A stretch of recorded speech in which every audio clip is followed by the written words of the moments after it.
Hello and welcome to another episode of the Never a Straight Answer podcast. The podcast aims to cover a wide range of topics from conspiracy theories to popular culture and news. I'm your host Gaz, and joining me in the studio, well, rumour has it, a vampire once bit him on the neck, but his neck sucked all the blood out the vampire. All I know is my co-host, Mr. Taylor. Yeah, oh yeah, it was a bit thirsty, but so was I. You rinsed him? I did.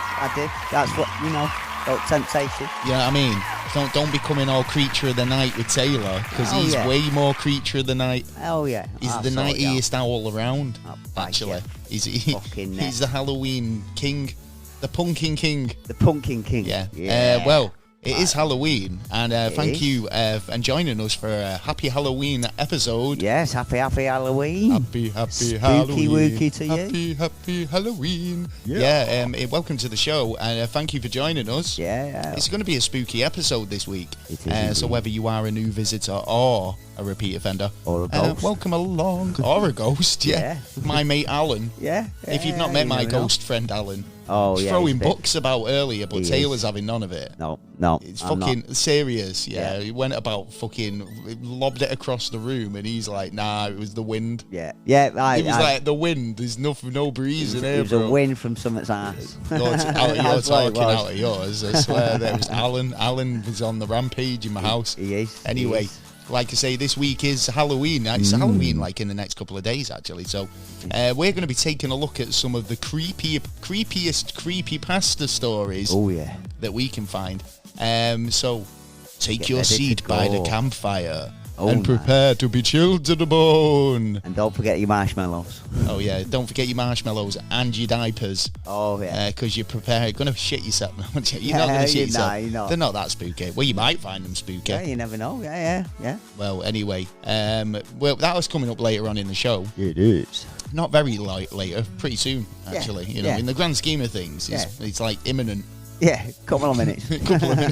Well, anyway. It's a piss break. That's Go what pop it is. the kettle on. Yeah. That's it. Come back, we'll be ready. We will. Well, anyway, this week's episode is brought to you in part by Orange County CBD, the wellness supplement based in the UK. Nice. They're very good, they are. Orange County, and they don't just do CBD products. They do a range of products from, energy gummies. Yes. Like caffeine energy gummies. They do CBD gummies, as well as balms, ointments. It's worth having a branch. CBD oils. It's kind of good for stress and of getting a natural sleep. So if you are kind of feeling the pressure and you want a bit of relief, which a lot of people are these days. Orange County CBD. The website link is in the description, and if you use the code NASAPOD, you will get 15% off. It's worth it. Your overall order, and also I think it's free delivery over orders over £25 as well. So excellent. There you go. Even better. Do check them out. They've come highly recommended. They do. And we've tested them. And I've tested a few of their products, to be honest. I tested the gummies. Yeah. I use the oils all the time. Yeah, you do. Yeah. So, yeah, I definitely recommend them. They do help me get a good night's sleep. And, in terms of anxiety, when you're kind of feeling like a bit anxious about maybe doing something, you might have an appointment or something that you're doing that kind of makes you feel a bit anxious. Yeah, exactly. You don't want to be like high, but you want to take that edge off. Yeah. This is perfect. Yeah, I mean, it does just that. It kind of takes that anxiety edge off. Yeah. So, yeah, check it out. Link will be in the description. It will indeed. Okay, yes. So, anyway, what have you been up to this week, Mr. Taylor? I've not seen you for a couple of weeks. I know, I've had... You've been not well. No. I've not even seen you on social media or anything. Like, you've been really kind of aloof. Yeah, I've been trying to sleep it off, man. I mean, I've been coughing my... It's been a lot going round, I think. There's been a lot of people with colds and sore throats and stuff like that. It's the season, though, isn't it? It is, it's true. It is. And, it's the season for the flu. It is the season. The flu season is upon us, so obviously I do... Different varieties, but I'm expecting, to be honest, within the next week or so, I'm probably going to get the next one. Do you know what? I was thinking that the other day, because I was like, I'm feeling much better myself, but it was kind of like the cough and everything that was lingering with me. And I was like, oh, surely this has got to go soon. Yeah, and then yeah, as soon as yeah. I kind of got rid of the cough, I started getting a sore throat again. Yeah. And I was like, It's like, oh, no, can't not work another out whether one. this is like a new thing or the old thing, Well, yeah. coming back. Yeah, well, that's it. And I'm just letting my natural body defences, try and fight it with, a little... Natural body defences. Yeah. Instead of getting any needles or anything like that, I'm just going to, Ride it out. Fight the thing through is, it. I think I'm strong enough to do it. That's the thing. Moment. I think most people's natural immune response would be enough. Do you know? I think it's like vaccinations are very targeted at the elderly and kind of people who have health conditions and stuff like that, which is fair. Some people do need it. There's a lot of people who do need it. But I'm not saying that people should use a natural in between. I think that's probably the best way because it strengthens your immune system that those antibodies now exist in your system. So if you were to get it again, then you've got an even better defense the next time. Yeah. In terms of colds and coughs and stuff like that. There's foods out there, natural foods as well, that actually help your immune system. Oh, of course, yeah. Them up. So it gives you a chance. I'm a big believer of smoothies. Smoothies are well nice. Yeah, right. Smoothies have got they're fucking delicious for a start, right? Yeah. Yeah. But they're just packed with good stuff, aren't they? Yeah. So yeah, I mean, just trying to kind of use ingredients that are known to boost your immune system as well. Yeah. Like, very garlic's good. a good one. To get rid of vampires. Well, yes. actually, I've heard this. Silver bullets for werewolves. That's the one. That's the one. But I heard of a way of treating teenagers if they had the flu. Right. I was going to say treating teenagers like what? No, it was like get a clove of garlic, and you crush it, and then you put it between two pieces of material because you don't want it on your skin because it can burn your skin. And then wrap it on the bottom of your foot. I knew you were going to say put it on the bottom of your feet. Yeah. And then if you can taste it within your tongue... I think that works with everybody. Yeah. It's not just for teenagers. Then it's supposed to be working. It's supposed to be your body's supposed to be absorbing it, which helps your antibodies. Oh, fair enough. Supposedly. I haven't tried it out, but if I get one in the next couple of weeks, I'm going to try that out. I've got some garlic if you want it. Yeah. I won't see Taylor walking around with garlic in his shoes. Yeah. Like, you will be all right against vampires in this situation. Well, that is true. And if a vampire does just throw your shoe at him. Yeah, and if I want a little snack right on the bottom of my foot, you know what I mean? Just lick your lips. Yeah, that's true. Because it's going to be all up there, innit? Yeah, that's the point. That's it. Really. Just give me a salad with it. Just go and lick a chicken. Yeah. Tastes garlic, is that? It's like a chicken lollipop. Nom nom nom nom nom. Nom nom nom nom nom. Anyway. Moving on. We've not got. Oh yeah, well that's right. I was going to say. You never ask me though, do you? You're very just fucking about selfish. After I was going to say something. Go on. Which there's rumours around at the minute. Right, it doesn't mean it's definite. It doesn't mean. Here comes a rumour mill. A junior health minister has stated that on the 21st of December this year. Going to have another lockdown. Oh, now that's what I've heard. It could change because it's been out there. Where's that advertised? Because I've not seen that. There's rumours all over the place about this. Rumours are rumours, though. Well, bro. this is why I'm saying it's not. I heard a rumour that Rolf Harris had died. But it may be. I'm not saying he hadn't at the time. But I mean, although he has now, he hadn't at the time, and everybody believed that. You know what I mean? People believe stuff. The rumour mill strikes and everybody gets on it. True, but if it ends up being true, then at least you've been prepared for it. You know what I mean? It's one of them. You'll find out because if it's true, it's supposed to be in November. The airports are going to start slowing down and stopping travellers. Okay, well, we'll see what happens. Yeah. We'll see what happens. Hopefully that doesn't happen because I think a lot of people would rather not that happen. I think a lot of people will ignore it this time. I know I am. Whatever. Whatever you be a lot down. Yeah, I think they should. Sunak. Yeah, exactly. Yeah, anyway. You know what I mean? Yeah, well... what have you been up to now? What have I been up to? Yeah. A bit of this, bit of that. Oh, right. Bit of the other. I don't know, really. I've been doing quite a lot of stuff, really. I've not seen you for so long. Well, yeah. I kind of lost track of what I have actually been doing. God, I've been doing something. Oh, I'm always doing something. Yeah. Yeah, I mean, if you follow us on social, then you know exactly what I've been doing. Do you know what I mean? But generally, just kind of promoting the podcast, being kind of generally a pretty awesome guy. Yeah. Yeah. Making new friends. Yes. Yeah. And influencing people. Oh well. Yeah. Yeah. Other than that, yeah, we're just killing it on the social side of media. Yeah, we're all over everywhere. Do you know what I mean? We are indeed. Making content. Bad smell. Making new content. We are. Writing new songs. Yes, you are. Yeah, playing guitar. And just being generally fucking awesome. What do you want? That's what I've been up to recently. Thank you. Yeah. Sorry. It's fair enough. I know, yeah. Well, I don't know. I just kind of felt on the spot then because I didn't even prepare anything. It's just like, I know.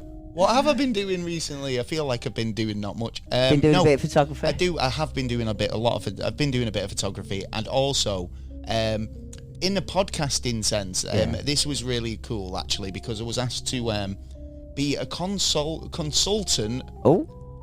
Obviously voluntary. Yeah. Yeah. For an upcoming podcast. Oh right, okay. Which is for a charity. Yeah. Only a small charity, but I thought it was quite cool, and obviously, I'm kind of trying to advise them on the best way to start their podcast. Yeah. So yeah. I thought that was really cool, and so nice. I'm kind of doing that as well at the minute. Yeah. Oh. Yeah. So busy guys. You have been doing stuff. I have, yeah. You might think that I don't, but I do. Yeah. Anyway, we've got a really interesting show tonight, because I don't know if you know. I know. It's Halloween. It is Halloween, yeah. So I don't know if you've carved your pumpkins and all that. Oh, yeah. Yeah, and got all your treats ready for the kids knocking on tomorrow. Oh, yeah. We used to get money back in the day. Yeah, back in the day. Do you know, when you knock on Halloween trick-or-treating? Yeah. They just throw a couple of coppers in your bucket. Do you know what I mean? Now it's way more kind of commercialised with the whole candy giving. Yeah. And, there's this sort of thing that it's like there's if you've not got a pumpkin on your doorstep, that's a sign that you don't do Halloween. Hey, that's a good sign to me, then. So if you've got a pumpkin on your doorstep, get your chocolates ready. Get your chocolates, yeah exactly. Yeah, and you better have a lot because over the time period, I should imagine that there's going to be less and less people doing it at the minute. I think there is. Honestly, I mean, to be honest, I very rarely get a knock at the door for trick-or-treaters or anything like that. It skips every couple of years, then I'll get a knock on the door and it's like, no, I ain't answering. Well, this is what I thought. Is it because I'm not putting my pumpkin out? Yeah, do you know what I mean? You must put your pumpkin out. He doesn't do Halloween, that guy. No. Yeah. Well, anyway. No dressing up at the house. Halloween, it's a big tradition, worldwide celebration. Yeah. We've talked about it before, how it got its start, and how Halloween, kind of the origins in pagan rituals. Yes. Then the sort of Celtics and the Irish. When they went over to America, they took those traditions with them. Yeah, that's right. Obviously, it grew into a big commercial holiday in America. And then flung back over. So it's got flung back over, exactly what I was about to say. It's kind of like an interesting sort of holiday because it is a celebration of, the dead and kind of our ancestry and kind of whether spirits do walk amongst us and stuff like that. It's a question. It is a good question. I mean, obviously, Halloween has been kind of adapted into more of a commercial holiday these days. Yeah, which is more fun. Sad, it's really, more, although it used to be kind of more like a ritual event. Yeah. Now it's more of a fun event, isn't it? It's more of a family holiday these days. True. And but in terms of kind of wondering whether spooky entities roam the plains and roam the earth and all that shit, that's, one thing that we do think about over the Halloween period. That's true. In unlike one of those campfires stuff where we're going to sit around the campfire, tonight we're going to be taking a spooky look at... Get me marshmallows ready. Creepypastas. Creepypastas, man, they're interesting. So have you ever seen creepypasta stuff before? No. Right, well, you have, because we've definitely covered a couple of creepypasta topics. Yes. But well, one of the main creepypasta topics we've covered was the Slender Man. Oh, yes. So the origins of the Slender Man originated in 2009 when a user called Victor Serge or Eric Kudson posted two photographs on some forum. I think it was Reddit. Yeah, right. Yeah. These images depicted a tall, thin, faceless figure lurking behind some children. Oh. The story goes, obviously, Slenderman was often portrayed as a malevolent entity. Yeah. Something that was, kidnapping children and described as having, like, elongated limbs, no features, white face, and the ability to incur paranoia and madness on those who encountered it. Now, we did cover this story, in the Slender Man. It's pretty kind of rough, really. Yeah. Obviously, it's good story. Going from a Photoshop sort of image that somebody posted, people's imaginations ran wild with this. Yes. Do you know what I mean? It was kind of a lot of people come forward. Well, no, there was actually like kind of people who died basically through this. So obviously, there was a couple of kids who got so paranoid about the incident that they murdered their friend. Yes, that's right. Yeah. And blamed the Slender Man. It was they basically were saying they're offering it up like as a they'll take them instead of taking us sort of situation. But the Slender Man is really just a made up character. Yeah. I mean, like, as a story, and how this paranormal sort of figure has been popularized, and now there's movies about it, and all these kind of like articles and a Wikipedia entry. Yeah. There's, there is a kind of like a pretty dark history with it as well. In terms of why it's kind of so powerful, because people do get paranoid. People did get paranoid. And people use it as an excuse. Obviously, yeah. There was the stabbing, which was inspired the documentary Beware of the Slender Man, which was released in 2016. If you did want to find out more about it, we've obviously made an episode about it. But you can check out that one, Beware of the Slender Man, which is a documentary about the whole situation. But obviously, that was brought about because of psychological torment. Yes. And this is where the Slender Man still has power. Even though it's a made-up character and is able to kind of like get in the heads. Shows you how much power words are. Well, words and kind of an idea. Yeah. You know what I mean? The Slender Man, obviously, is now a new urban legend. It's a new sort of take. And I think it's going to continue. Well, I don't think it's going to last. Because in terms of like making money. No, in terms of kind of like the idea of the description of the Slender Man. Yeah. Right. It's a lot elongated limbs. Yeah. It's pale white face. This kind of like type of character, this type of like entity, has cropped up so many times in different ways and different sort of names. Yes, true. To say that the Slender Man doesn't exist, right? Well, it's the same as saying, does Bigfoot exist, you know what I mean? Or the fairies exist. I mean, there are stories out there and... like shadowy figures, shadow figures and stuff like that. So whether the Slender Man exists or not, I think we'll leave you to decide. Yes, well... Look under your bed. Well, the next story is this is really quite sinister, and this is another creepypasta wiki story which came out in around 2010. Right, this was entitled The Russian Sleep Experiment. Oh yeah. So the origins were posted, like I say, on the creepypasta wiki, and claimed to be a translated Russian urban legend. Now I kind of believe this.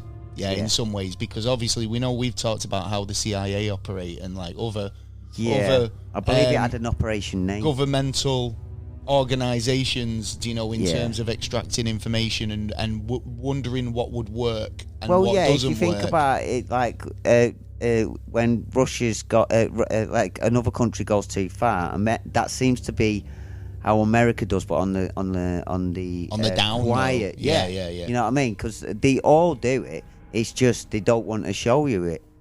That's it. Oh yeah, we're say, you know, they're bad for doing it over there, but we're doing it over here, like, but in the corner where no one's looking.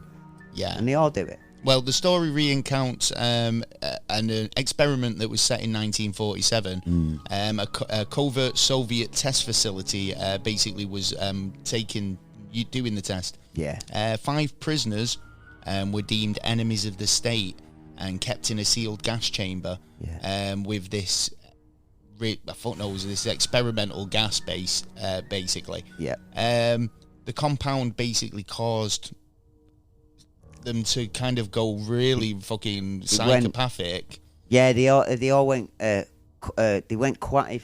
If I remember right, they all went quiet first, and then they started screaming. Well, they were actually promised they'd be set free if they complied. Yeah. Yeah, and there was no intention that they were ever going to get. No, they were the lab rats. So the gas that was, obviously pumped into them was designed to keep them awake. Yeah. Yeah, for a fucking a long time. Yeah, right. They were supposed to believe that, to be in there for 5 days. Yeah. They were talking to each other, whispering to the researchers through the light through the gas. Yeah. Yeah, because obviously it's thick gas, and they were just basically in this room awake. This led to kind of like I think it got to the 15th day, and the researchers decided to turn off the gas and reopen the chamber. The subjects didn't want to leave. No. And they wanted the gas turned back on. Yeah. Yeah. They didn't want to fall asleep. Yeah. So they carried on with the experiment. Well, Why not? They didn't want to fall asleep because they felt like if they did, they'd physically die. Yeah. Well, yeah. And it caused a load of psychological fucking torment for them. They ended up it ended up being like horrific. I still picture the pictures now in my head, man. It's like that's just some bad shit. Well, obviously there was some gruesome and some surreal consequences, including some extreme violence and mutilation. Yeah. It turned into a Saw movie, basically. Yeah. Really did. I mean, if you want to go and have a look a bit more into that. Yeah, then do, but then they'll be surprised to if you can't get to sleep. Shit, yeah. The next one I want to talk about. This one's interesting. Jeff the Killer. Jeff the Killer. Oh, what a name, Jeff. So this the is Killer. another character. Yeah, right. This is another character that was introduced to the internet. The character Jeff the Killer was created in 2008 on a message board by the user named Cercia. Yeah. Okay. The story was accompanied by a manipulated image of a pale, disfigured face with a haunting smile. Now, it was really quite like really big face with this big Joker smile type thing. Right. You've probably seen the meme knocking around, but Jeff the Killer is described as a psychopathic killer, with horrifying burnt face. He stalks and attacks his victims, leaving them scarred and traumatized. Whoa. But he says that the whole idea of like the reason why he's got this big smile was because he was beaten, bullied in a situation, right, and this is the reason why he got so disfigured, right, and so now he's putting it out. He put a big smile on his face to try and cheer, because he said because of the burns and everything. He was he's trying to be the Joker, pretty much, yeah. Oh, right, okay. So Jeff the Killer has ended up becoming like a meme that's gone around the internet. It's pretty kind of like well known. Okay. But the idea of it is a fucking weird one. So Jeff the Killer, once a notorious creepypasta character. All right. Jeff the Killer was given the name by of a 13-year-old boy who, after surviving a brutally disfiguring attack by bullies, had a mental breakdown and basically carved the smile in his face. When his parents became concerned about him and his behaviour, he murdered them with a knife. And then Jeff the Killer might as well have been known as the Joker. Do you know what I mean? It's pretty much the Joker origins. But obviously he's become an internet Do you reckon it possibly he could have been following through that? How do you mean? Joker, as in, like, oh, look how he Oh, does you mean this. like it was an inspiration to him? Like, well, you can't give him maybe. that edge of, like, Who knows? he could get away with it. I could, if I do it right, I could do it as well. Well, yeah, like I say, I mean, it does kind of conjure up the infamous Batman villain, the Joker, but obviously 13, combined with the, the Jeff the Killer, You should have picked imagery. a better name. Come on, you know what I mean? Jeff the Killer. Yeah, Jeff the Killer. How I about mean- Jeffrey? The thing is, though, it's quite. I mean, if you, It's not scary, do you wanna is it? Really? Pop over. You can check out his. This is Jeff the Killer. If you want a quick look. Oh, Yeah. So yeah, there you Right, go. yeah. And you can't believe you've never seen that one before. No, I I mean, haven't. Jeff the Killer. What do you guys think of Jeff the Killer? looks like that guy from that band. Oh, I can't remember the name. What band? Of a rock band. Kiss. No. Wait, I can't remember what the band's called. If I remember it, I'll tell you in a bit. All right, fair Yeah. enough. Okay, well, the smiling dog, Yeah. or the smile dog, it's another similar thing, you know what I mean? What? Well, it's a picture, the images of a smiling dog. This Right. one is said to drive those who see it insane. All right. So it might have some effects within the Maybe picture. like the Ring, Yeah. right? Yeah, So yeah. basically, yeah, right. The story of the image of the smiling dog originated in 2008. It was all around about the same time as well, wasn't it? These creepypastas must Yeah, have been very that's true. popular at that time. Yeah. But on the creepypasta wiki, the author was attributed to K5K. The image of the smiling dog is said to drive those who see it insane, leading to psychological distress and eventual death. Victims are often tormented by the creature in their dreams. Oh shit. So yeah, it's like a Freddy Krueger dog. Well, I'm not looking at that Yay. picture. Well, I've seen it already. Have Just you? seen it. Well, Yeah. you stared for it for how long? 10 seconds? I is it? stared at it for a good hour and a half. Oh right. So you're gonna go nutty in fruit bat then? That was a couple of days ago. I've not slept since. Right. I'm only Okay. joking. Yeah. I'm only joking. I like a good smiley dog. I believe the record to survive for sleep, for non-sleep, is 11 days. Well, the guys in that Russian Yeah, sleep but they were experiment. fucking taking their own lives and like. Well, they were under doing the all influence sorts as of well, weird weren't shit. they?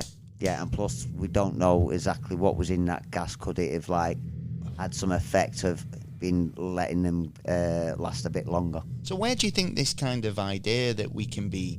I mean, it must be a deep-rooted sort of psychological thing that we think that we can be killed in our dreams, and that if we do get killed in our dreams, that we will die in real life. I know that I've heard this: if you fall off a cliff or fall off a building in your dream and you don't wake up Yeah. in time, you will You will die. And I don't know if that's because of heart failure or I something think like that. it is something to do with like. So do you think breath or it's heart because failure. people are kind of getting so worked up about these types of situations, like a dog smiler, or they've been paranoid about it? It's been just in the head now. Well, that- don't forget, a lot of the world is designed to scare us. True that. A lot Yeah. of it is designed to scare us and to try and keep us in our place. When, if a lot of things that was scaring us, we'd be out there doing a lot more things and doing, stuff that like would probably kill us. You know what I mean? But Well, yeah, no, but that's why when you're young, you are fearless and you do these types of There's things, a lot more and you're very stress kind of open to now. experimenting, to jumping off things or being reckless, Yeah. because you've not really experienced the pain of hurting yourself so much. Yeah. And as you get older, you go, nah, actually, I'm not going to do that. Yeah, 'cause yeah, I'm going to yeah, hurt yeah. myself. Yeah, that's just fucking. but when you're like, younger, you know. you're a Superman. You know what I mean? Yeah. you know But what I in mean? terms of like, what you've just said there, I think like in evolution, where like our brains would always kind of like. we should be out in the No, wild. your brain will always opt for survival. Yeah. Over doing something foolish. Yeah. Yeah. So if like even know. Well, most of us do anyway. Yeah, most of us, unless you're an adrenaline junkie. Yeah, Do you know what I yeah, mean? or a all about Darwin Award winner. Jumping out. Yeah, the Darwin Award winner. Of jumping out of planes and whatnot. But like, yeah, exactly. I mean, unless you're a bit of an adrenaline junkie anyway, Yeah. then but I think we'll always have that.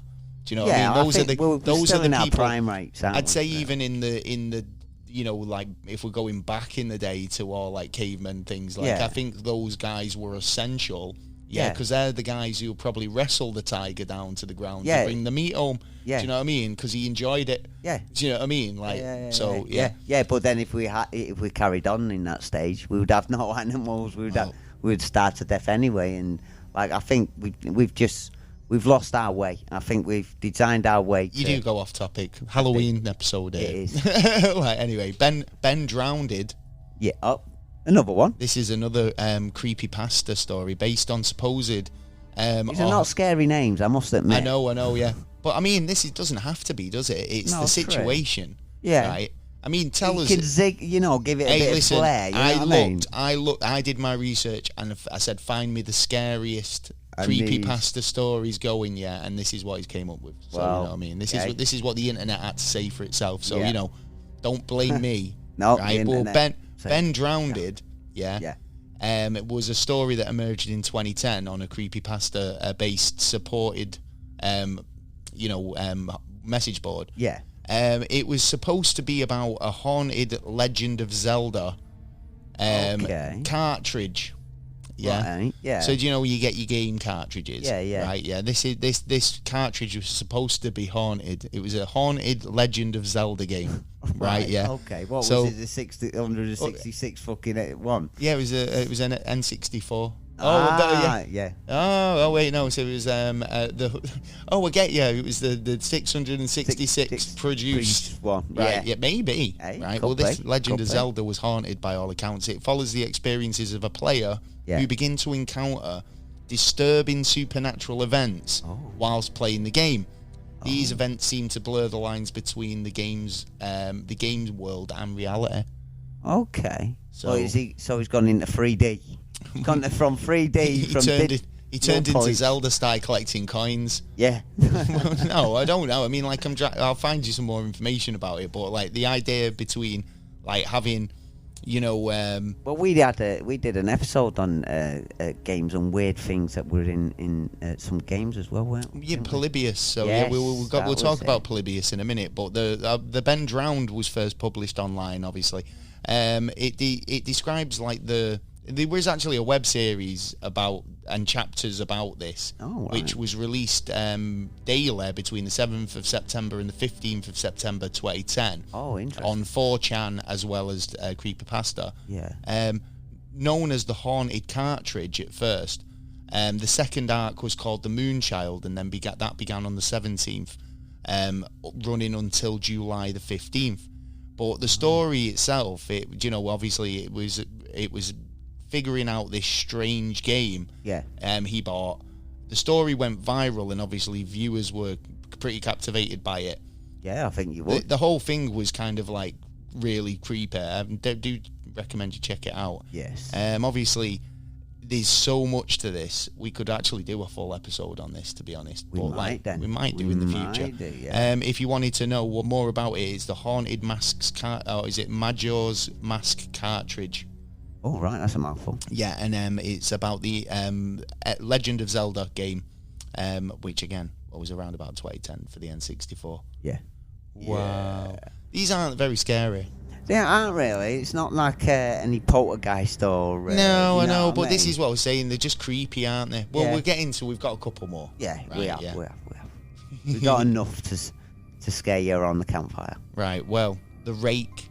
This is another style Slenderman. This is what I was kind of getting at. Yeah. Right, yeah. So even though Slenderman came around in 2010, this description of a thin humanoid creature with elongated arms and limbs has been around a lot longer in all different manners of speaking. Oh, yeah, totally. The Rake is a story that started on 4chan trends in 2006 by the username Brian. Good old Brian. The Rake describes a thin humanoid creature with elongated limbs and sharp claws. It's known for terrorizing people, often lurking in their homes and causing extreme fears and paranoia. Oh, right. Okay. So, just like the Slenderman then. Yeah. So would you say that the Rake was another depiction of the Slenderman, just called a different name? Because this is what I'm saying. Although these characters in the images that are presented are photoshopped. Yeah, right. The definite, composite images where someone's created that. Yeah. Mm. The idea that these kind of entities do actually exist, malevolent long-limbed entities like the Slender Man or the Rake could exist and obviously cause extreme fear if you were to see one, because it's like nothing you'd seen before. But obviously paranoia seems to be something that it's able to induce in people, just like the Slender Man. Well, yeah, but to me, it's copying the same, roughly. It's copying the same way we look at it as Bigfoot.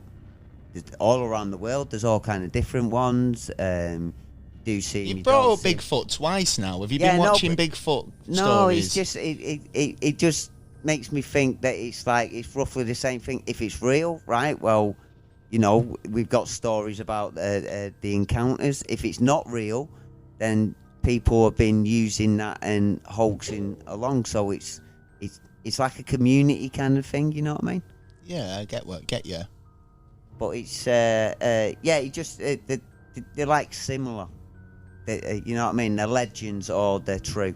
You know what I mean? And there's a lot of stories around the world, and there has been for many years. You know what I mean? Many generations, and these seem to be. Well, it's a possibility. It doesn't. You know what I mean? You can't say a definite no, and you can't say a definite yes until the actual thing turns up. Okay, well, here's a story for you. Yeah. This is the crying lady in the Dakota. All right. Right. Oh. So this is a story about the Dakota apartment building. Oh. Yeah. Since opening in 1884, the Dakota apartment building has been the home of many rich and famous residents. Yeah. Of New York City. Amongst them was John Lennon and Yoko Ono. Oh, right. So obviously that's where the basically he was shot outside the building in 1980. Before that fatal day on December 8th, though John said that he obviously was crying. There was a crying lady ghost walking the halls. Afterward, Yoko said that it basically sat there beside her. Yeah. What? She said that John's ghost sighting at the piano. There was a ghost sighting by John while he was sat at his piano. Yeah. And he said, and she said to him, "Don't be afraid. I'm still with you." Right. Now that's interesting as well, because John Lennon's mother died really young. Do you know what I mean? All right. Right. And I've watched there's a movie called Nowhere Boy, which is kind of really goes into John Lennon's history, background and stuff like that. And it's pre-Beatles. It's like before. It's more about his relationship with his mother and how he didn't really have one. He lived with his auntie. Right. But then he was just starting to get to know her. Yeah. And she was hit by a car and was killed. So, you know, could this grey lady actually be Julia? His mother? Could be. Who knows? Because obviously if the ghost sat with him and said, "Don't be afraid, I'm still with you." Yeah. Ooh, who knows? That is a creepy one. I got shivers there, actually. I started getting, like, fucking goosebumps. Ooh, spooky. Oh, like, actually, like, that's the creepiest one we've heard so far. It is. Ah, well. See what else we've got. What do you think of that one? I kind of like that one. Yeah. And there is... well, we've got... similarities with it. Another creepy story was the Robert the Doll. Yeah, yes. Now, possessed dolls. Yes. I think possessed objects are really interesting, or haunted objects. But Robert the Doll, the real life Chucky, I suppose. Well, yeah you could say so, resides in a museum in Key West, Florida. The doll's origins date back to the early 20th century when it was owned by Robert Eugene Otto. Many believe that the doll is cursed, causing it to, causing misfortune and even death to those who, mock it, give it any grief. Visitors to the museum often report that it's... What grief you're going to get, like, your doll over there, anyone who kind of it doesn't like or kind of like it takes a disliking to, but many believe that the doll is cursed, you know what I mean? Where is it? Which building? Because I'm going nowhere near it. In the East Marriott Museum in Key West, Florida. Right, so avoid it. But apparently it's moved in the case. The people who go say they report feeling a malevolent presence when the doll is present. Obviously, Robert the Doll has been in the media for years now. Obviously, Yeah, this is the ultimate haunted doll, I think. Yeah. One yeah. of, you know, in terms of kind of like ownership, people have owned it, and Yeah, we had a gentleman on as well. ended who up we had a taking it interview with. away because they were like, nah, I don't like this doll. Yeah. Yeah. I wouldn't want anything creepy like that in. But then there is this kind of thing of leaving your a little bit of your spirit behind on objects. All right, okay. Yeah, there is some beliefs in that kind of stuff. Like, you know, everything has your kind of scent on it. Well, You know what I mean? staying in Florida, the ghost of Bellarmine Bridge. Oh yeah. Here's a story for you. So this is a true haunting tale. Tale. Tale. This Tale is a bread. true haunting tale. Tale bread. So basically, it's traveling over this spooky bridge in Florida, which has several ghost legends surrounding its structure. Yeah. Yeah. In the 1830s, Elizabeth Jane Croom Bellarmine married the local politician, Dr. Samuel C. Bellarmine, right, yeah? All right. On their wedding night, the dress accidentally got caught on fire, Yeah. which covered the young bride. Obviously, she got horrible burns, Yeah. but obviously she survived, but she eventually passed away.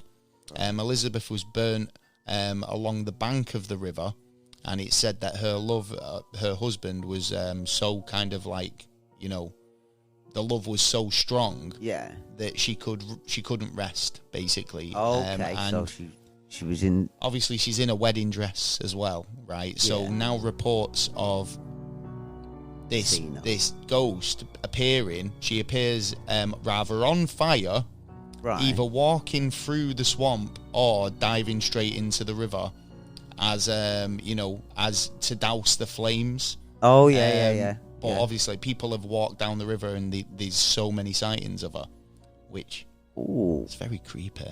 Yeah. Someone wants to go down there and video it. Maybe, yeah. Yeah. I mean, or someone just set up a video camera at the spot roughly where it goes, and then when people walk by.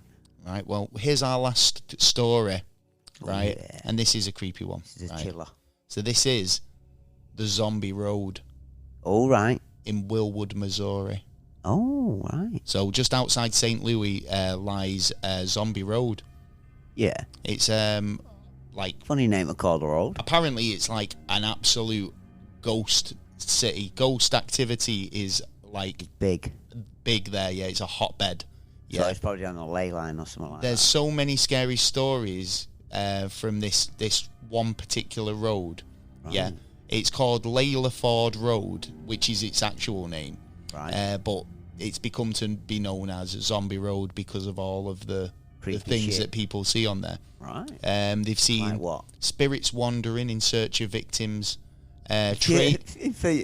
Looking for victims. train accidents, victims of a train accident. Oh right. Okay. Oh, There shit. used to be an active train track there. Right. Yeah. And basically, a couple of people obviously got struck by passing trains in the early 50s. Yeah. And it became a popular late-night teenage hangout spot with various murders happening in the area. Oh shit. It was also rumoured that there was a home base of a murderer named Zombie. Yeah. Who escaped from a mental asylum. All right. Yeah. So Zombie Yeah. was the murderer's name, which is fucking brilliant. Yeah. Right. But he's Fucking escaped from a weird, mental but brilliant. from a mental asylum, and these days the stretch has been basically rechristened the Zombie Road. Yeah. Yeah. For those reasons. Yeah. It's actually now a nature trail. Yeah. But it's Well, not a closed. night place. It's closed off at nightfall. Yeah. Is right. it closed off? Yeah. Oh, They have to close it yeah, off. don't blame 'em. But obviously, you can cross if you dare to trespass. Yeah. Yeah. No security. But there, just- they don't allow trespassing. But if you want to do it and try and see what you Yeah, can if see, You got the balls to have it. Yeah. then go you're for definitely braver than me. it. Would you? No, You know what? I'd be tempted. you wouldn't go down Zombie Road in the middle of the night. No, I would be tempted to go down there. And that's what I'm saying. You'd go. I mean, I wouldn't. I would be tempted. Yeah. Definitely. And I just noticed like most of the ghost stories on, roads and stuff like that, a lot of them have mental patients in there. Oh, there's always an escape mental patient, there's always isn't a there? mental one, yeah. Yeah, just seems to be like, if you want to see the mental patient, he's on your motorway on your left. Yeah. Well, here we go. I mean, like, the idea that, these things do happen, do you know what I mean? There's so many haunted tales and stuff like that. Yeah. But, here we go. Yeah, this is the last story. Yeah, right. Right. So this is something that we were talking about earlier, but in August 2016 in North London, 26-year-old Kenny Ilf began acting strangely, and aggressive towards following a pain in his throat. He reported it to his father and threatened to cut off his own penis. Oh. Yeah. He complained of it was a python or a snake inside him. Yeah. Oh. And his family basically got him to bed, and they had to restrain him with cable ties. Ooh, yeah. That's right. Good, so the family set about trying to cure Kenny through exorcism. All right. So they brought a priest in? Well, they tried to do it themselves. Oh. Right. Colin, his brother, told the police it was clear things were in him, what they believed to be demons, because he wasn't acting natural, and it was clearly trying to kill him. They said that we had to restrain him, and obviously it was clear that we didn't. If we didn't restrain him, he was going to basically harm people in the family. Right? Yeah. So Kenny basically had to be bound to his bed for 3 days without medical attention. Then his brother called an emergency services, explaining that Kenny was obviously he was delirious, and he was basically saying that he was possessed. They've tried to do like a fucking restrain and exorcism on him for 3 days, but unfortunately Kenny died. Oh, wow. He received over 60 wounds, including possible bites.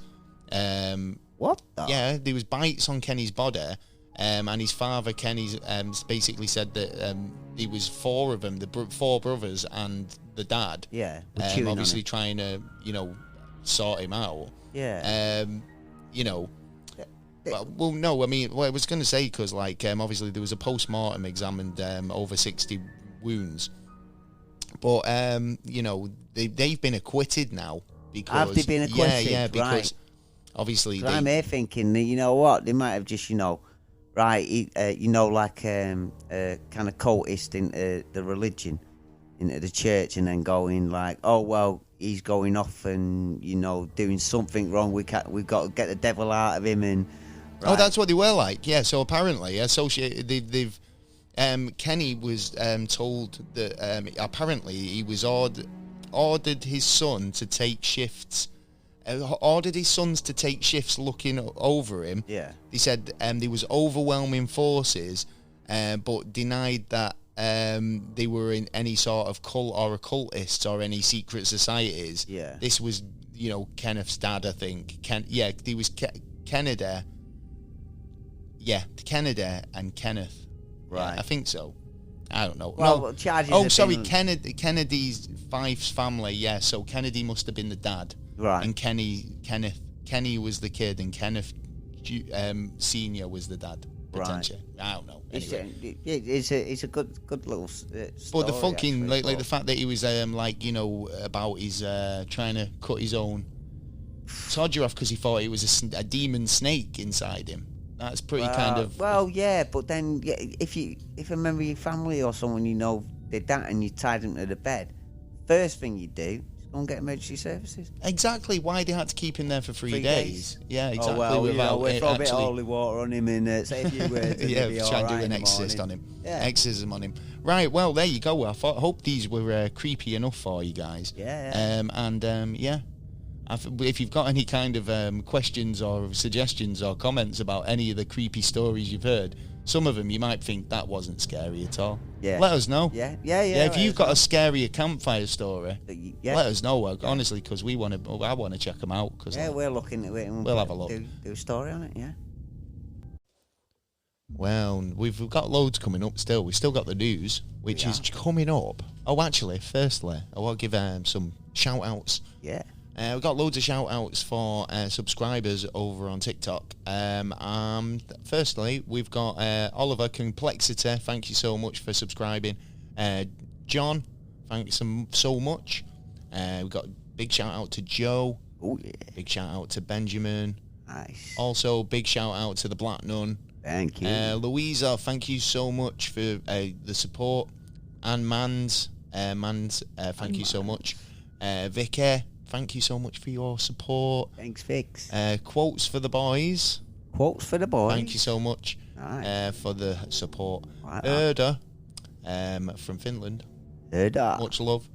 And Joe as well. Thank you so much. You're all absolutely amazing. Thank you so much for all the support.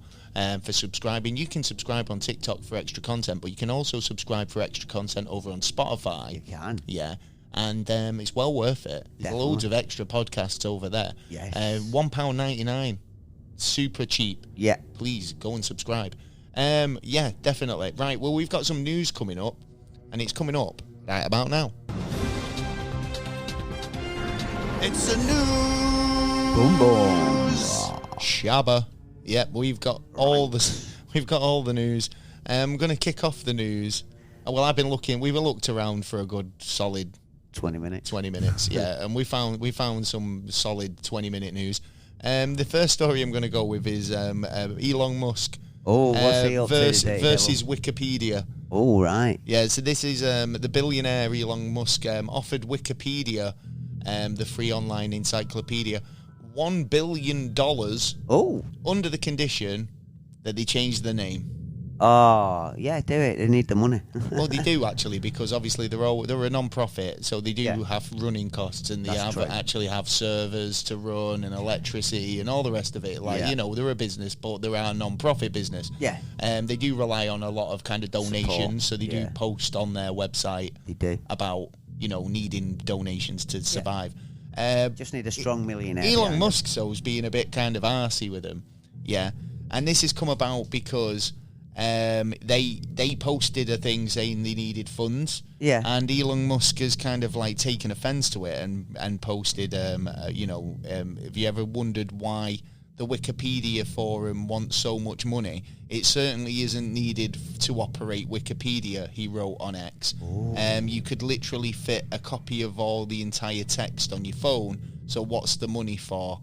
Oh, So right, obviously, okay. like, they've turned round then and said, well, look, right, here's actually a breakdown of how much money we've spent and the percentages of where it goes, right? Yeah.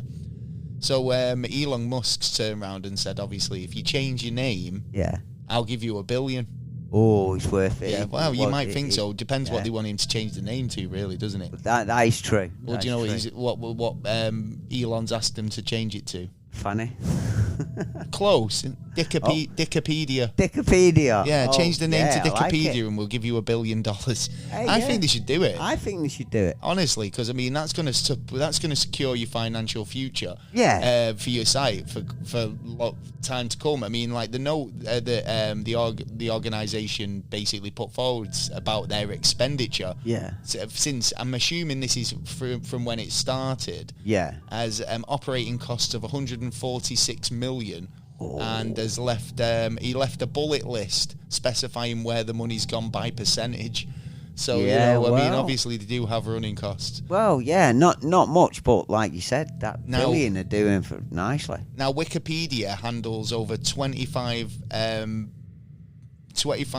billion pages. Right, so that's what's it? Yeah, so it handles 25 billion pages, page views per month, and over 44 million page edits a month. Right. So it does actually require operating costs. Yeah, do you know what I mean? Yeah. And then obviously storage of all this data on servers. Elon Musk saying I can have that all on my phone. Yeah. Yeah, I'm not. Yeah, you can access it on your phone, Elon. That's a bit different. You've got to get it from somewhere. It's using the internet, bro. Yeah. Exactly. I don't know if you know that. Exactly. Right, I thought you were big time clever. Yeah, well, they could. I don't know. Update it, and they could do a lot with that. That's setting up a brand new business, really. I know he does like to, change the name of things. Yeah. Elon. With the artist formerly known as Twitter. Yeah. X, the artist formerly known as Twitter. Yeah, but he's going to change it from that, isn't he? He says it's a holding name or a hold. Well, it's like you should have just left it as Twitter. At least people know what it is. Do you know what I mean? True. Like, it's true, and it stops the costs as well. Yeah, brings down the cost a bit. But then Twitter had a bad name, didn't he, at certain points? So I think he's thinking trying to steer away from that sort of image. I can see that. Yeah. Have you seen any news that you were interested in talking about? Oh yes, interesting. In for the first time in 400 years on record, that Italy has not had a childbirth in over 3 months. You what? Yeah. They've not the had one. That's rate is gone to zero. Yes. How can you not have a child? I know, because the worst in the world, as far as I believe, kids are born Japan. Every day. Yeah, no, but it's down to the percentages. So there is kids being born, but it's not to zero. It's not like they've literally had the most barren year in the world. Yeah, it just means that the percentages that in the last 3 months there has been no births technically for the future. Well, there has, but they're negligible. Yeah, that's really fucking tight on the one that was born. Yeah, do you know what I mean? It's like, celebrate that kid. But it's just the only kid born in the month of August. It's showing a downturn now, but they're not the only country. A lot of countries' birth rates have gone down. Well, but theirs has been the worst. Do you think that's a part conspiracy or something? Do you think there's a reason for this, or do you think because? I think it's environmental about. Would you realistically? Well, no. I mean, genuinely speaking, in a minute? Well, 100%. I get where you're coming from, but what I'm getting at as well is there was a lot of conspiracy arguing about whether this vaccine or things were population control. Was there something in it to try and stunt a generation? Do you know, in terms of population control, rather than killing people off, wouldn't just preventary measures be better? In those in that way of thinking. Obviously, I'm not suggesting to do that, but obviously, there was a lot of conspiracy surrounding that sort of talk. Well, and now that we're starting to see data that kind of supports that a little. Yeah. Low birth rates and shit like that. It. Does that indicate that there was something to that, is what I'm getting at? To me, I think a little bit, but even the World Economic Forum has predicted that they need to get rid of 1.8 billion people by 2030. Yeah, but rather than off a so load it'd of have people, to go, by stopping people from conceiving would be the best measure, even if it was for a generation. Do you know where it kind of? It's a good excuse for starting stuff like wars and stuff like that to knock down the generation, plus earn money at the same time. You know what I mean? I mean, we know we can't trust our governments no more because they're doing their own thing, and we're just a cannon fodder in the middle. So it's just about getting our control back. I don't see my government anymore. He's off doing his own thing. Yeah, well, no, we just need to make sure we've got the right people in the position where we've all got the wrong ones. We always keep putting. Well, it's not even that we're putting the wrong person in the position. It's they're just deciding amongst themselves who's going in, and then we have to just go, oh, okay. But I want to see it turn before it gets any further, where actual violence is going to end up being necessarily to deal with them. You know what I mean? We need to, they need to listen to the people's questions on what needs to be done and actually do something about it. Yeah, but when the people in charge have got no actual concept of what it's like to be a citizen in this country anymore, do you know what I mean? They don't have a clue, they're not in touch. No. So it's how can they appreciate the problems of your average person when they've never had to face those problems? So they just think, throw a couple of quid at them and they'll be all right. Yeah, but it's that's not cutting it. No. Do you know what I mean? No. It's the governments need to kind of they give you the crumbs and take away the biscuit. Well, all the time. Yeah, mostly. Right. I've seen this story. Yeah. We're going a bit more less serious with this one. But charity shops in Birmingham. I think it's in Birmingham. No, in Swansea. Yeah. Social media post from a Bernardo's branch in Swansea Was keen to remind people that it's a children's charity, yeah, and it has an age range on its volunteer team. Yeah, all right, okay. We therefore ask to refrain from donating such goods as sex toys to the charity. Yeah, so according to Bernardo's website, items you can't accept are car booster seats, mattresses, electric blankets, white goods such as washing machines, fridge, freezers, as well as sex toys. So yeah, but it's fair to say that the items weren't listed as toys. Do you know what I mean? Like, yeah, what, like rubber they do fanny, accept dildo. toys. It says that they do accept toys. They do accept toys? Yeah, but not those Butt kind. plugs? Do you know what I mean? It's just them? not them kind. But yeah, obviously, yeah. So if you are feeling like you want to donate, just think about what you're donating. Yeah, but now I'm questioning if they're trying to throw it away, where are they going to throw it away now? In the bin? So Just now throw it's it going in to the go bin. into a wasteland, and then one morning someone's going to walk That's past a that good point, wasteland and it's actually. going to vibrate. Is there a recycling scheme for old sex toys, silicone dildos, and whatnot? I would have, well, yeah. Or do I would they have just thought get of good thrown in a clean, canal? yeah, and then melt the fucker down and get some. It's like these new one. dildos are ecological and have been made from old dildos. Yeah, It's like, no, I Bits think of I'll, trees I think as well, I'll bit of skip. wood, yeah. I think I'll have a skip off that Yeah, one. I thank wouldn't you. worry. But obviously, yeah, right, there is kind of like, they don't know if people are doing it for a joke or whatnot. Yeah. But they need to remind customers that branches do have CCTV, so therefore they can be traced back to their owners. Oh, yeah. Yeah. Oh, yeah. You don't want a picture on the wall on that one, do No, you, really? named and shamed Yeah. in a Bernardo's. Yeah. Look Yeah. how big this one was, and she was the This one was who brought took in it. by Margaret from West Sussex. Yeah. It's like, Okay. devastation. Yeah. But they are saying, do not donate your used or unused marital aids. They only take new ones. They don't take new or used or unused. What about outfits?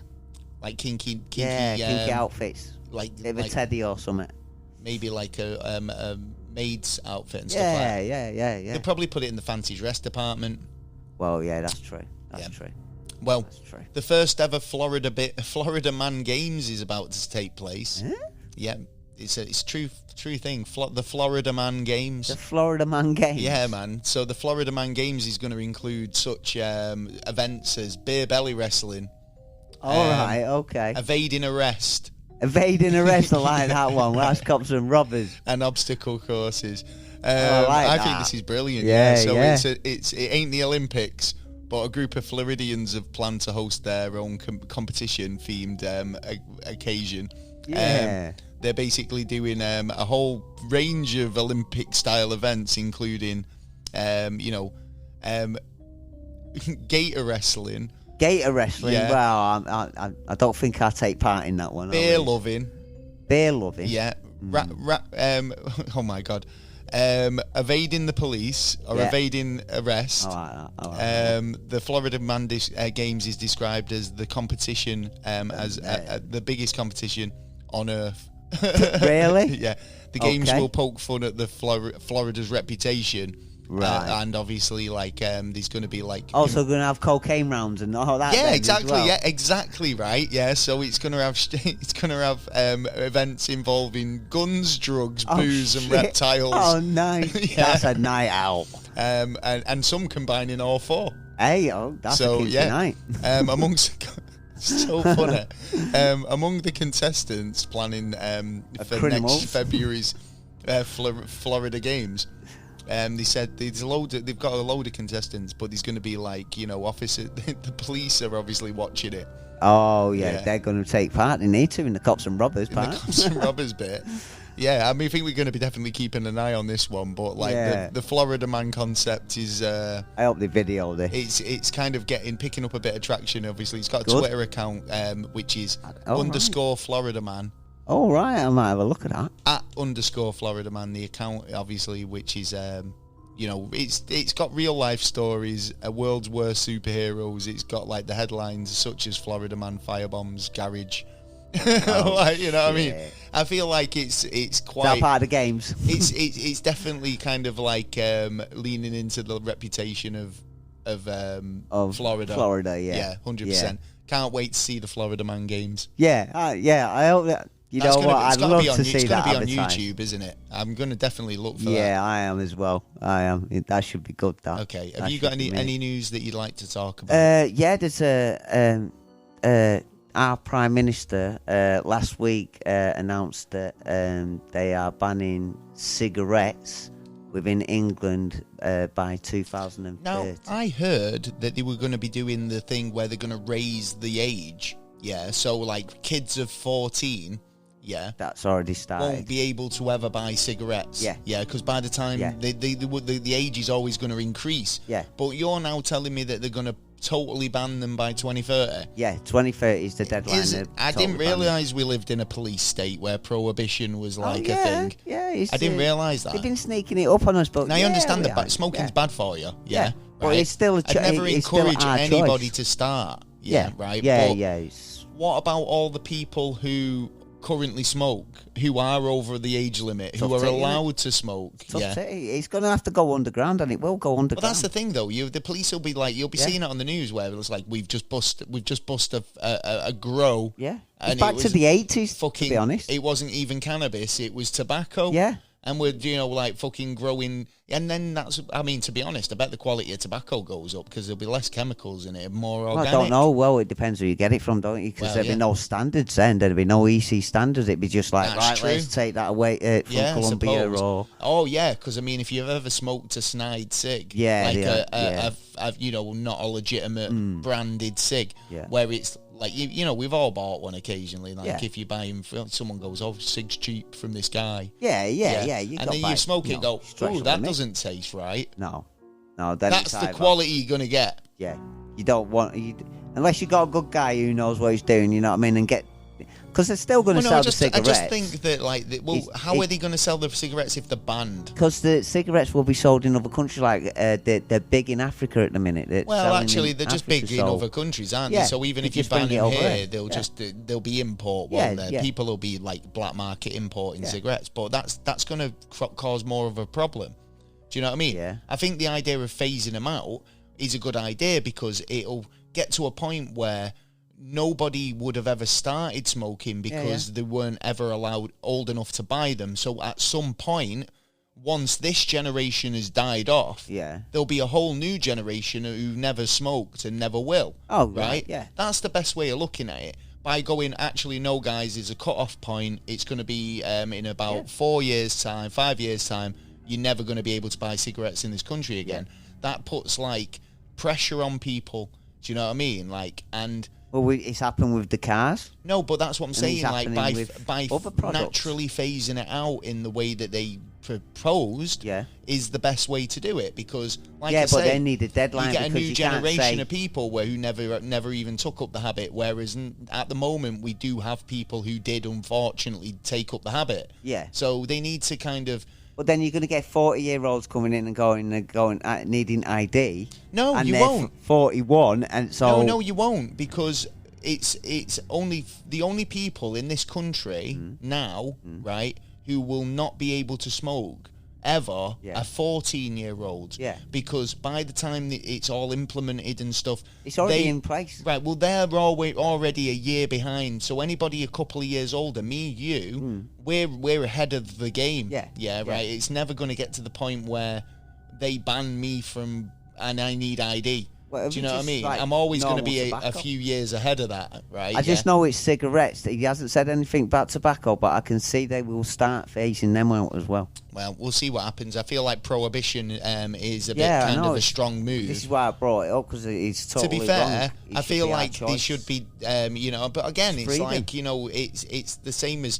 The answer to their, the fact that alcohol and cigarettes kill people is the government is just to slam loads more tax on it, and hopefully that'll deter us from buying it. Getting rich while it's happening. Exactly, that's not the case. It's like what they need to do is rather phase it out, get rid of it, naturally, or you got to give a generation or two before you go bang. That's it, no more.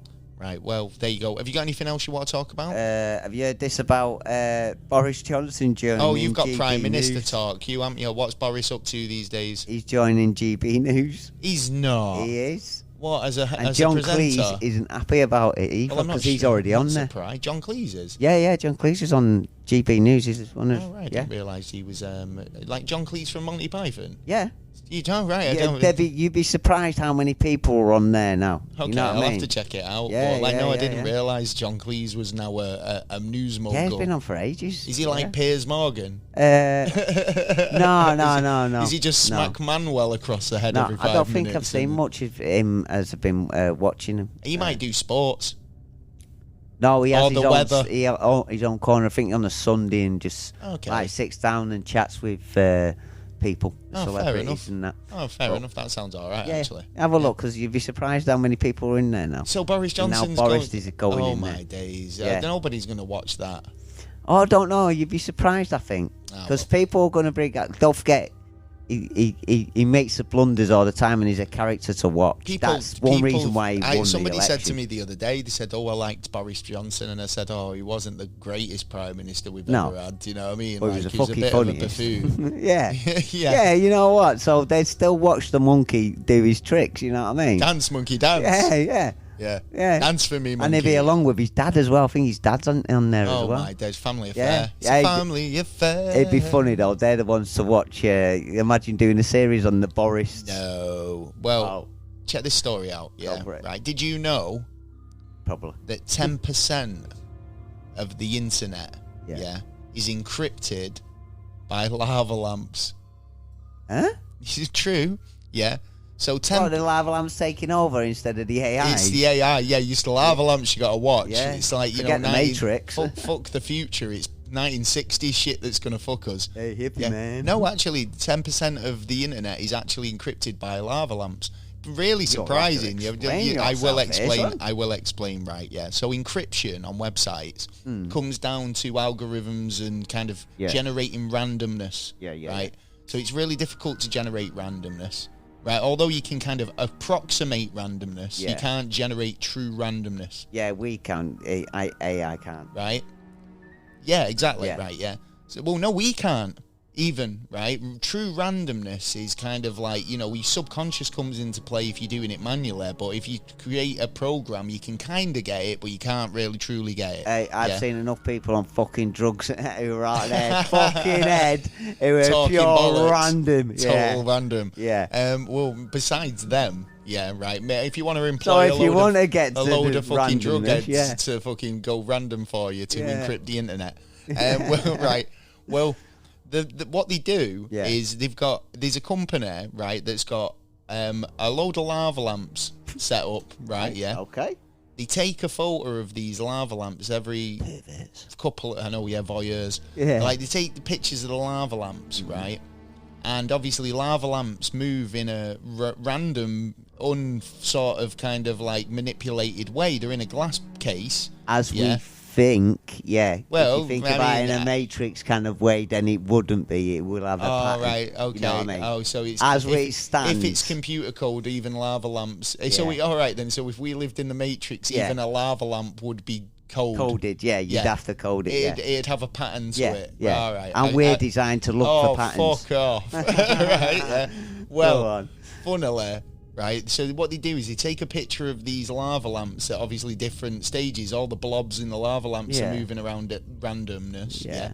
Then they translate that image into data, right? Which they then use with an algorithm to kind of like generate encryption packets. Yeah, right, and then use those to issue encryption codes to people. Right. Yeah. Okay. They do this. Right. Yeah. Right. Sounds kind of quantum. It's fucking crazy, yeah? But they use lava lamps, physical lava lamps to do this, and obviously the changes in the light, air, dust in the air, all these things help to create even more levels of randomness and generate even harder to encrypt code, right? Okay. They've got a couple of ways they do this, right? The lava lamp's the most interesting to me, but they've also got a pendulum that just swings... That swings about, right? Yeah, creating. Oh, the one where it can go in a circle. Yeah. It's 100% random. This pendulum, they've got it set up, and they video that and do the same thing. This pendulum's never in the same spot ever. But then I would have thought it would that one would have less. Maybe than the first. They one. also have the nuclear option, which is based in China somewhere. Yeah, right. And they don't really go into much information about the nuclear option, but they said that they've got another random method, another way of creating randomness in China, but that one's nuclear. Yeah, right. Yeah. Okay. The whole idea of like the internet being encrypted by lava lamps, is brilliant. That's genius. Do you know what I mean? But yeah, 10% of the internet is actually encrypted by lava lamps. There. Why only 10%? Bet you didn't That's even a question. know that. What? Why only 10%? Probably because the company in question only deal with 10% of the traffic that is needs to be encrypted on the internet. So there'll be I would have thought everything there'll be needs a lot to of be parts encrypted. of totally, but there'll be like government sites. There'll be kind of a lot of really big protect them, tech. forget us. No. Say big tech, Yeah. they'll probably employ their own encryption methodes. Government websites will employ they their do. own encryption methods. So the 10% that this company handles, these are the methods they use. But obviously, I find that really cool. The fact that they're using 1960s technology to and the sort of encryption levels.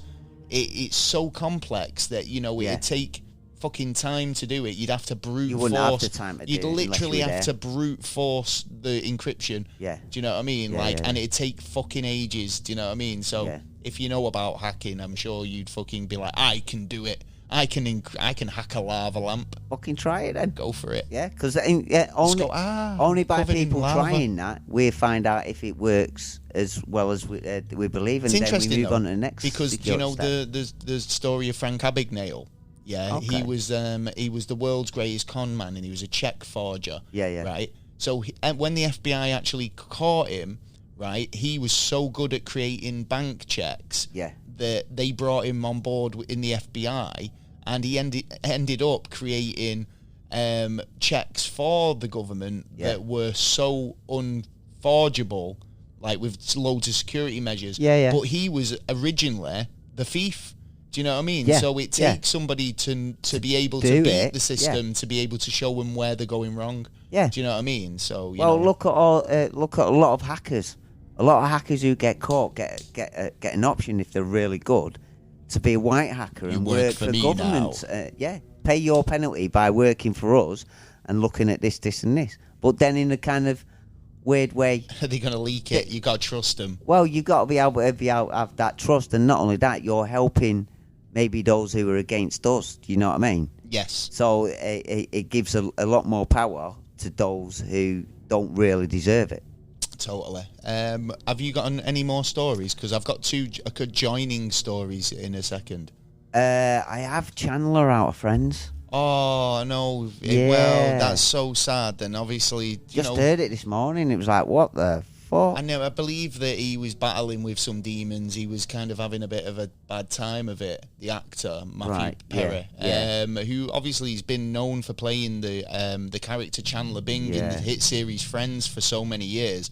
There was even talk about him revamping it and bringing it back, and obviously I don't know if there was actually legitimate talk of them doing that, but that's obviously going to throw a bit of a spanner in the works, and obviously that's not what I'm thinking about now. Obviously, love goes out to the family, and obviously he was a fucking treasure guy. The guy, he was my favorite. Such a funny he was character. my favorite friend. Yeah, do you know what I mean? Yeah. Like Chandler, and and he, using humour to kind of diffuse awkward situations. And he was good at it as well. And could you be good any actor, more? Man. Could you be any more Chandler Bing? That's it, Janice. man. Yeah, man. Obviously, he was a great talent, and obviously he's going to be really missed. Great career as well. Yeah, he was in a lot of movies. He did a lot of acting, obviously. But at the age of 54, it was really kind of sudden. Still young, man. Yeah. It's really sad when people like that pass, and it's like, I think one of our friends on social was mentioned Robin Williams, and it's like when really funny kind of comedic actors who have a hard time behind closed doors. Do you know, like and there's been a lot of them. It's like the tears of a clown, isn't it? It's really sad because it's like you find that the funniest, brightest sort of stars. But they do say that about comedians, that especially in the old days they used to say it. Not so much now. That most comedians are actually just hiding. There's a story about what's the story to? Basically, a guy goes to the doctors. He says, "Doctor, I'm really depressed." Yeah. And he says, "Oh, well, I recommend you go and see the great fucking Piccini or whatever he's called." Yeah. And he was like, he's sure to put a smile on your face. He's like a really good he's like a clown / entertainer. Yeah. Go and see him. He's in town. Yeah. And the guy just started bursting out laughing and half crying, half laughing. He says, "What's the matter?" He puts his head in his hands. He goes, "I am the great Piccini." Oh, do you know what I mean? Yeah. It's like, it says it all, doesn't it? Yeah, the Cure is actually needing the cure as well. It's like, well, who do you see when you need cheering up? Yeah, do you know what I mean? That's it. Yeah, exactly. It must be difficult. You know exactly. What I mean? People rely on these people to cheer them up, but I mean, it's like, who's there for them? Yeah, that's it. It is a sad. I mean, I played a bit of the Rembrandt's theme today. And obviously posted something about Chandler. So yeah. It is R.I.P. Yeah, man. Matt. Yeah. Right, moving on to the next story. I've got these two adjoining stories. These are totally Money Heist. All right. Money Heist. If you've not seen Money Heist on Netflix, you need to go and watch Money Heist. Yeah, it's one of the ones. It's a Spanish series, but it's been dubbed. It's so good.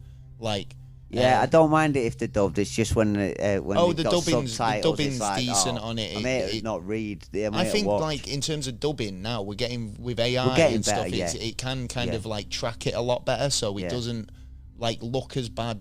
It doesn't. You don't notice it's not like those old Bruce Lee movies where it's I will kill you. Yeah, do you know what I mean? And pure lip movement, but no, hardly anything said. Yeah, Money Heist. These are real life money heists. Yes, I believe so. So this is a first money heist. Is a Polish police arrested a man who was pretending to be a mannequin. Oh. Yeah, before robbing a jewelry store. Yeah. Yeah. Thought he was fucking Tom Hanks. Yeah. He was in a Tom Hanks movie. So the Polish man was arrested after pretending to be a mannequin in front of a store window. He's tried to steal from a jewelry store in a shopping centre. The police cottoned on to him pretty fast. A 22-year-old man with a bag in his hand froze motionless, pretending to be a mannequin in front of the shop window. Police said in a statement. In this way, he wanted to avoid being exposed by the cameras. But then all of a sudden it came to life. Yeah, he moved. That's not going to be on the internet. Police said the man went to rob the jewelry store, but obviously the shopping centre had his eyes on him. No, they've actually closed. Oh, you joking? No, he stood there too long. Oh, so what a knob. On another, but he did try another attempt. Yeah, so on another occasion, he went into a restaurant to eat. Yeah. Before slipping under the roller shutters at the entrance of the store to swap his clothes for new ones. So he's obviously in that shopping centre doing mad shit, shady shit, but trying to be a mannequin. Yeah, on this occasion. The next money heist story I've got is a literal money heist. Yeah, right. So this is thieves of 2 million dimes. Yeah. Right. So what's a dime now? A dime's like you've got nickels and dimes. So is it a quarter? I think so. Is a dime a nick? It's got to be 1 quarter, isn't it? Is it a quarter? No, because they call a quarter, don't they? Like in dollars. Do you know, I've got a quarter. Have you got a quarter? Have you got a nickel? Well, it's a lot of fucking money. So a dime must be like half a dollar. What, like a 50p piece? Yeah, potentially. I don't know. If I'm totally wrong. I don't know the currency. Let me Google to be it. Honest. Let me Google it. Do you know the currency? Anyway, they basically dime value. Actually, it did remind me of something on that story about Have you seen? I think the guy was from Greece. I meant to actually write down. I didn't write any info about it. What was? A man in Greece has been charged for fraud for doing over 200. Oh, well, a dime's worth 10 cent. 10 cents? Yeah, 10 cent it's worth, right? So, 10p. 10p? Yeah.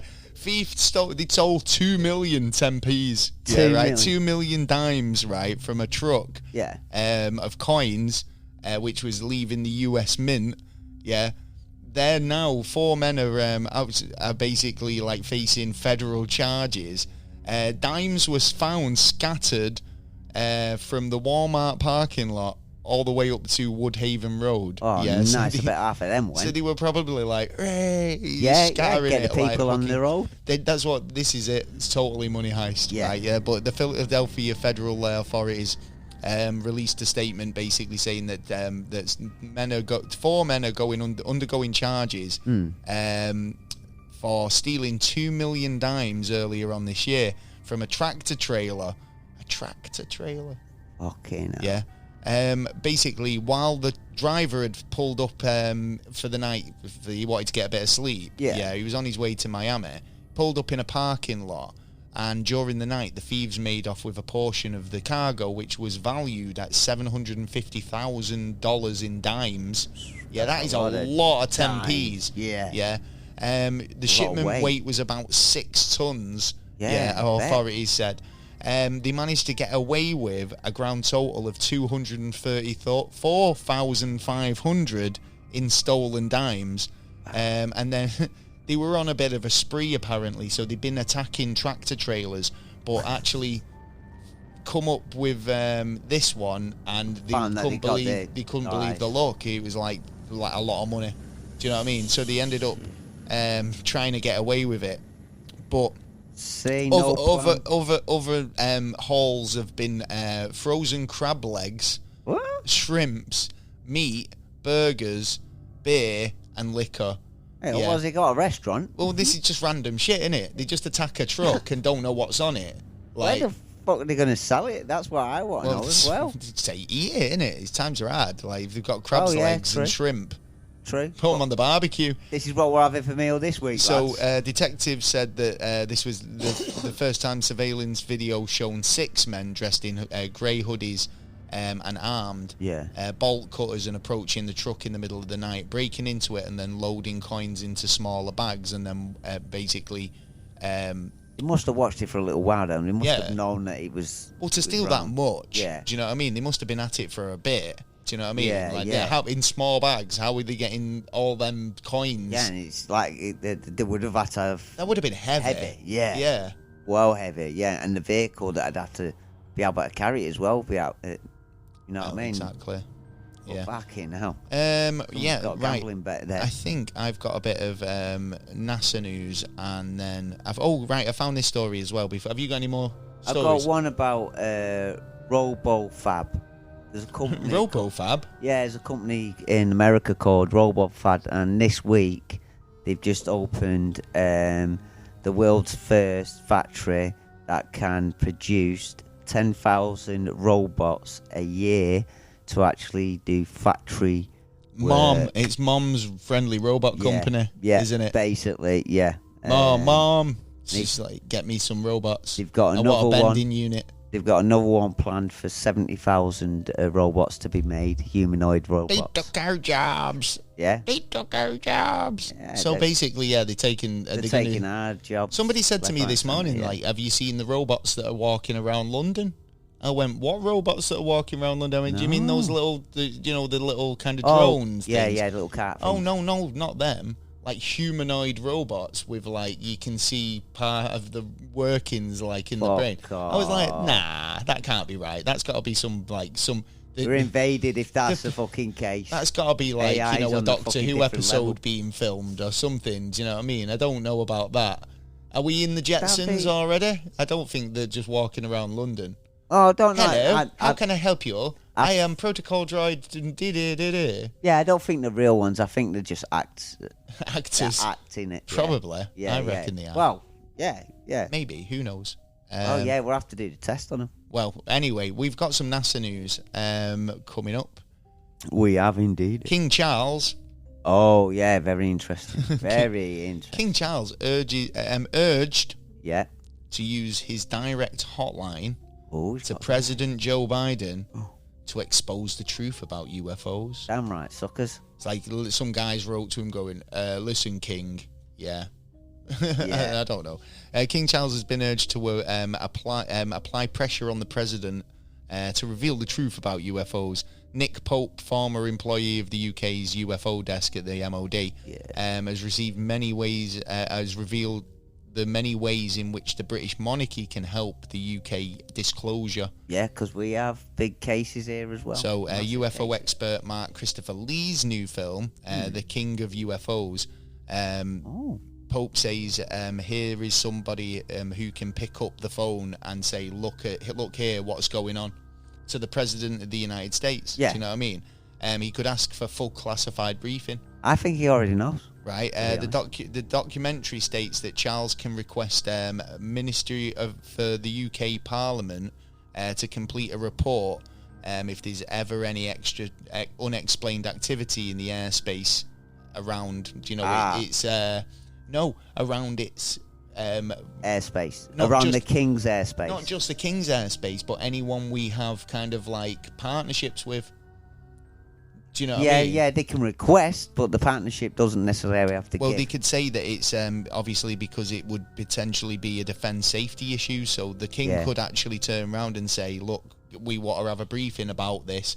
You've got to give us the info. You know what? I don't think it's going to happen, and you know obviously why? Obviously not, because he probably already knows all about it. Exactly, that's it. They already know. They already know.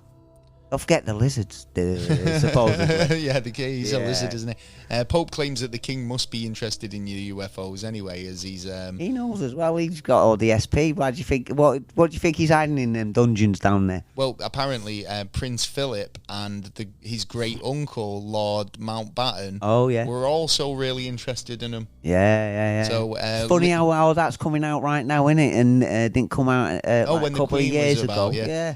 Lee believes that part of the UK government fears against obviously any sort of demonic entities, UFOs, paranormal, anything like that. Is something that they don't want to kind of get mixed in with. But I think it's quite interesting. The question's going to come at one point or another when they land on the fucking lawn. You know what I mean? He's got to come forward and try and give us the info, but he ain't going to give us the info. Oh, right. Not until they all agree. Oh, right. Okay. So this bit, it says the filmmaker recently made a hit film called Gods vs. Aliens, which explores the spiritual implications of first contact. Yeah. You might have to watch that. That sounds pretty good, look out for that one, actually. God vs. Aliens.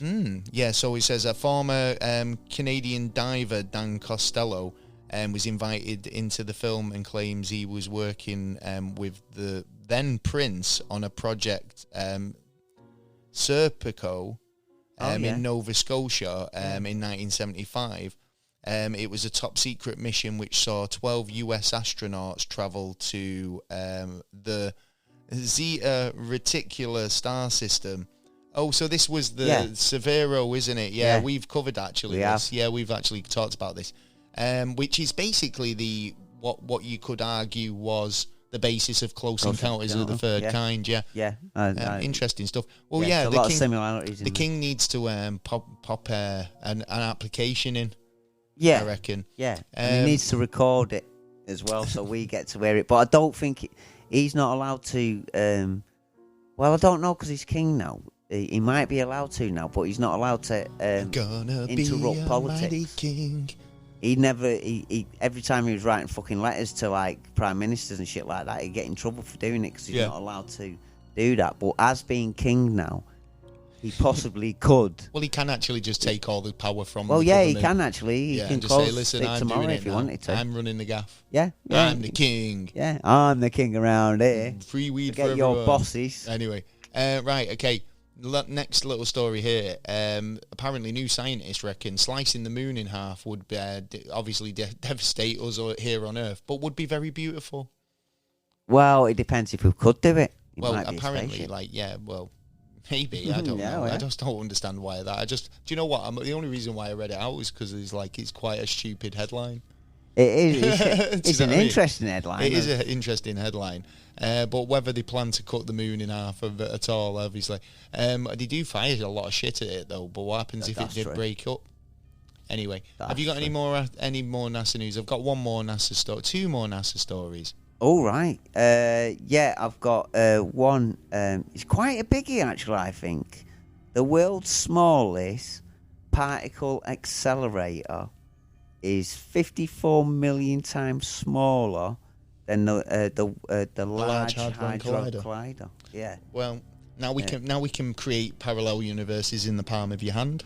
Well, this is they use like black lasers hole in the palm of your hand. It's the size of a coin, and it's like it's got a chip in there, and they use like lasers within it. So basically, it's a CD laser. It's a CD Walkman. Well, they can't even make a palm CD player that doesn't skip. So how are they going to make a particle accelerator? Funny thing is, they turned it on the other day, and it actually worked the first time they tried it. Oh, right. So it actually works. It's an actual accelerator, and they're looking at giving it to other scientists to work instead of going to the big hydro.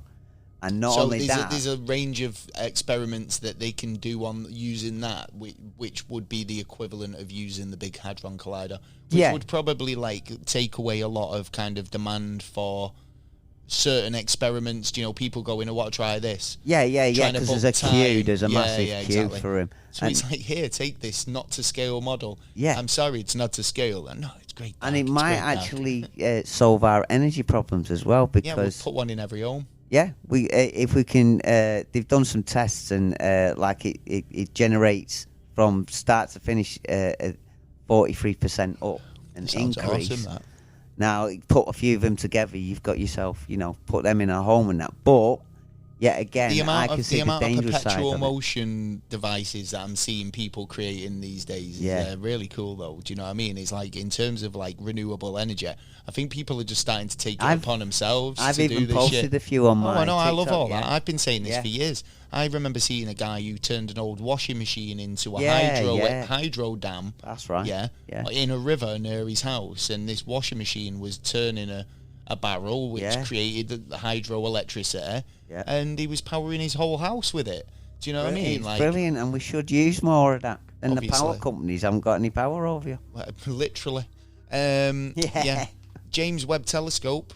Oh, yeah. It's making new discoveries every day. And we've discovered a new thing. This is believed to be floating planets. Free floating planets. Okay. Not three of them, two of them.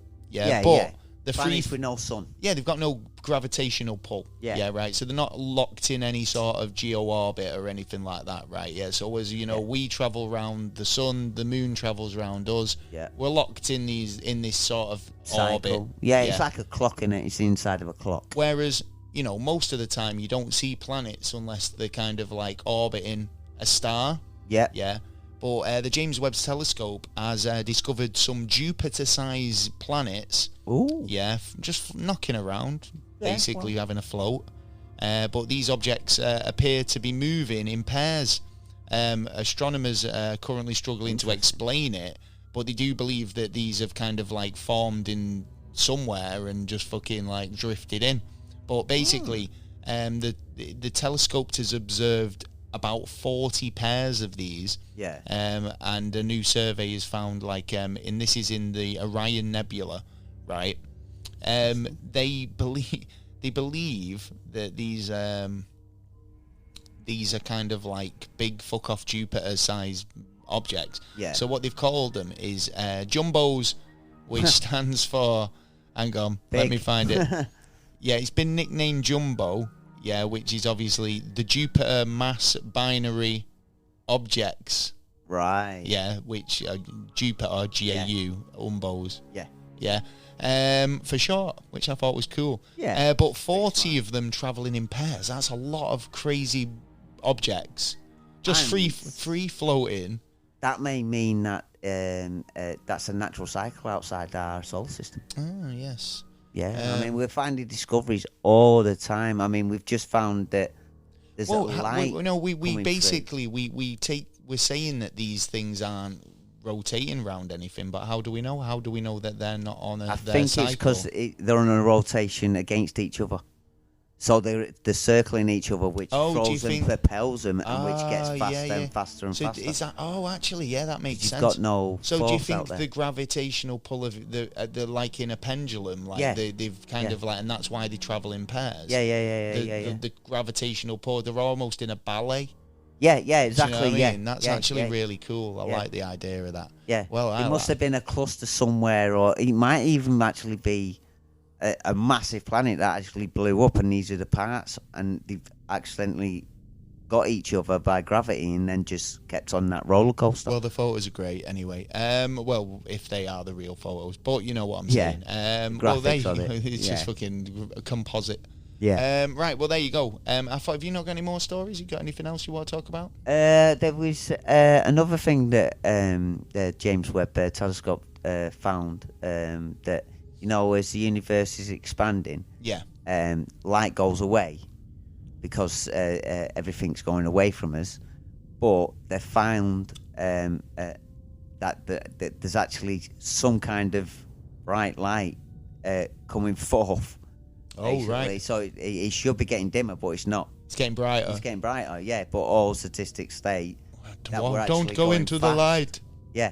So it might actually change the way that we're not actually going as fast as we think we are. Well, no, it not keeps necessarily. Changing over the last couple of years. I mean, well, all right then. Well, I mean, no one knows what absolute darkness, like, you know, if it gets into space, into, like, you know, it's traveling out, then what happens if it's like, you know, all right, then there's a blast, big bang, right, and there's a wave, an expansion, right? Yeah. So you would think that that light that was at the front, that the first light to be expanded out there, there'd be a like a light horizon, yeah.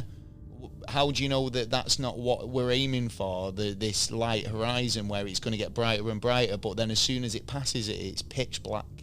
Do you know what I mean? Well, yeah, there's possibility. We're actually still chasing that first beam of light that was, you know, that energy that was dispelled the very first. Well, we've already got one behind us already, but in a way we still don't know. As far as we know, we still don't know. It's interesting, isn't it? It's crazy to think. It's crazy to think that, right? Even if, like, you know, people go on about, like, oh, we're in this, you know, even if you believe, you know, or we're in a firm nation or whatever they call it, like a dome or whatever, like a bubble, in a bubble, right? If isn't it interesting to think that at the moment we believe the universe to be infinite because we've never seen, all we know is the visible universe. We don't know the edges.